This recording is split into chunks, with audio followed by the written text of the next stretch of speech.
Bonjour à tous, c'est Laura. Je vais vous faire aujourd'hui une petite chronique sur le travail que l'on a à faire sur le parcours flamme jumelle ou bien sur un chemin d'éveil.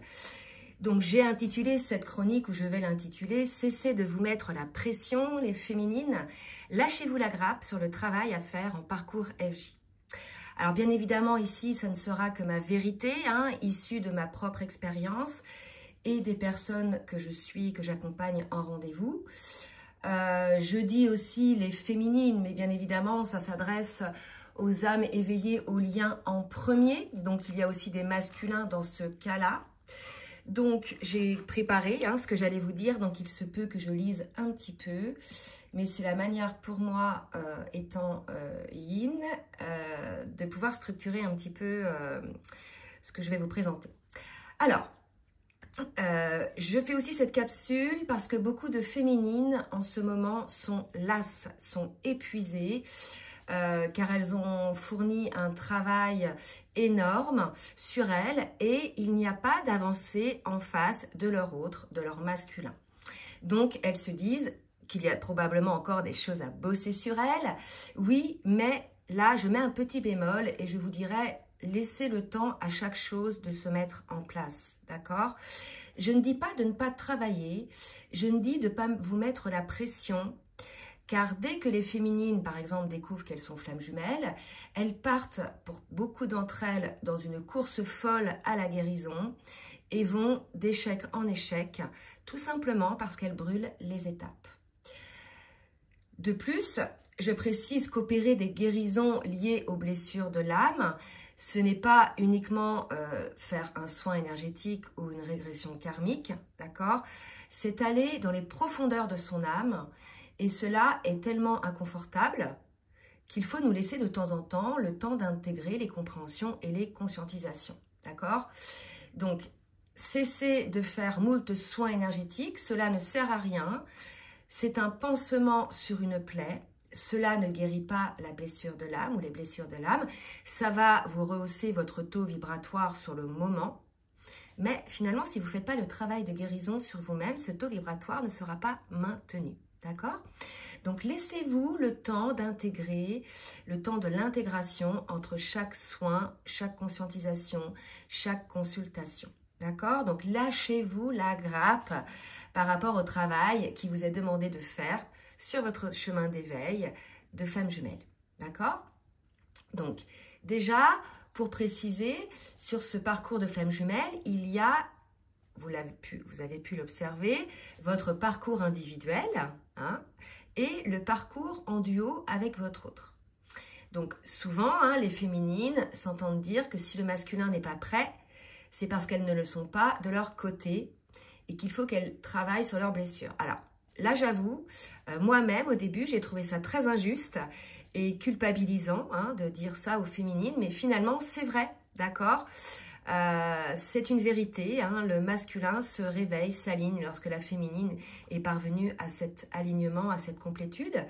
Donc, quand les féminines, si vous voulez s'entendre dire ça, elles y vont à fond, d'accord?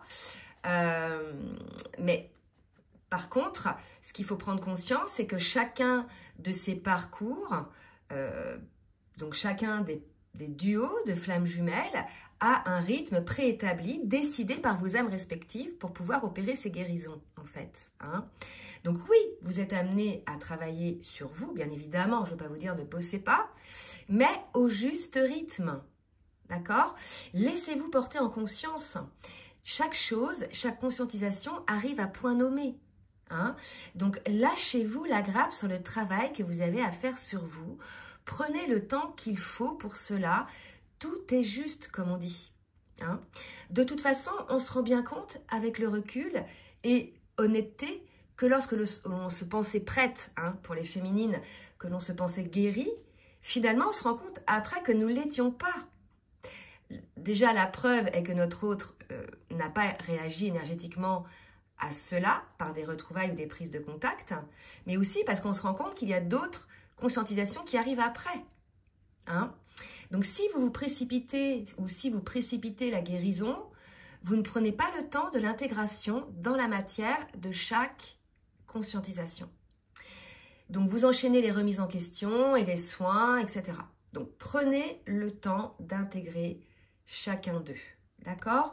Soyez à l'écoute de votre âme. Vous pouvez même faire une pause si vous le sentez comme cela. D'accord? Ce n'est pas une course au travail. Par moment, sur le parcours, on en a ras-le-bol, on a envie de faire une pause. C'est comme une overdose de soins, de conscientisation. Il y a une forme de burn-out spirituel, en fait. D'accord? Donc, écoutez votre âme. C'est pas parce qu'on vous dit oui, il faut que tu bosses pour que ton autre arrive, je dirais, au bout de son parcours, qu'il faut y aller à fond. D'accord?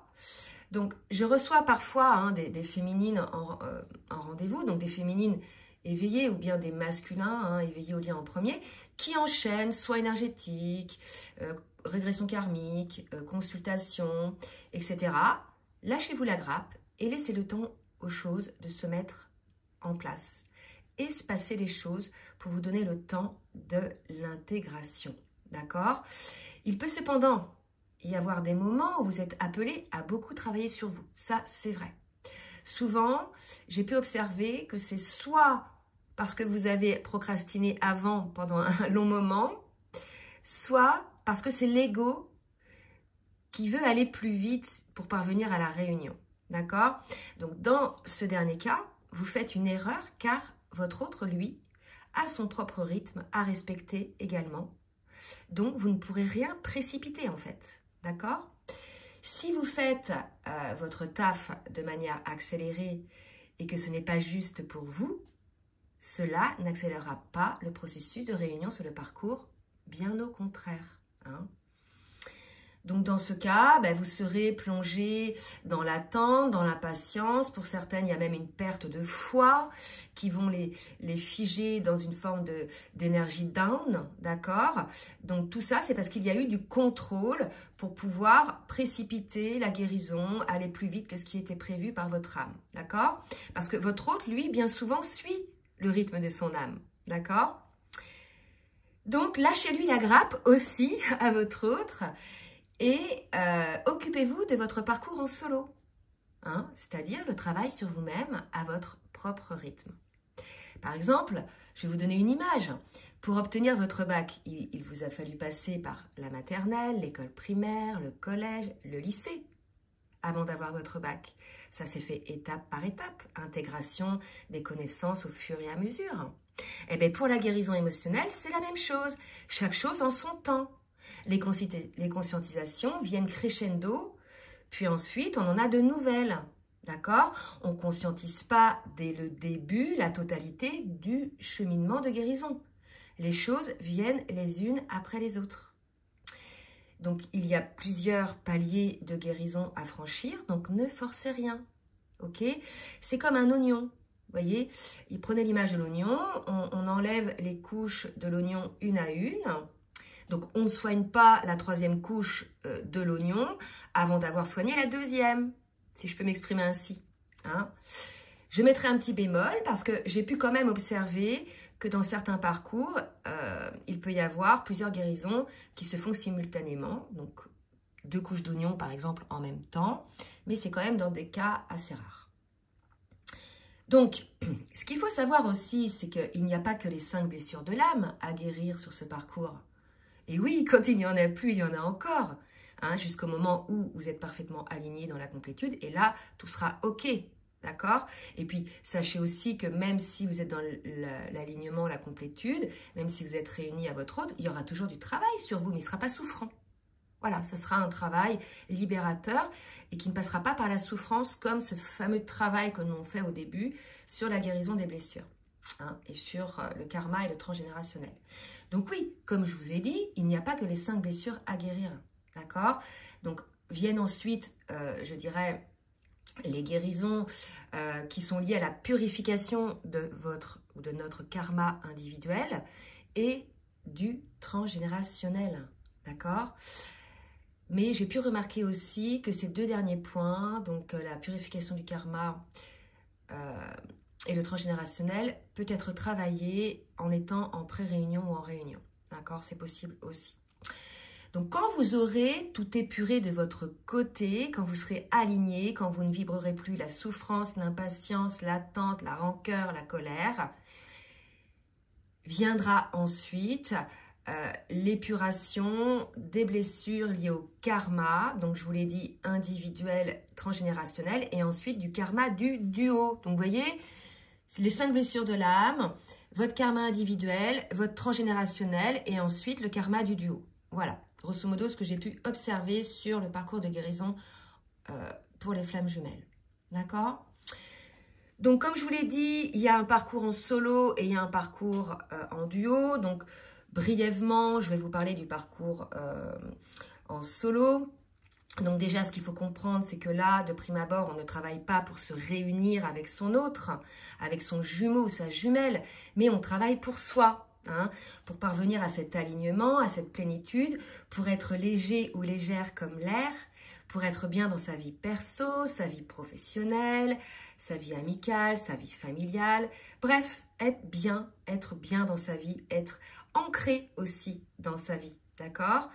Donc, pour guérir ses propres blessures à soi, d'accord?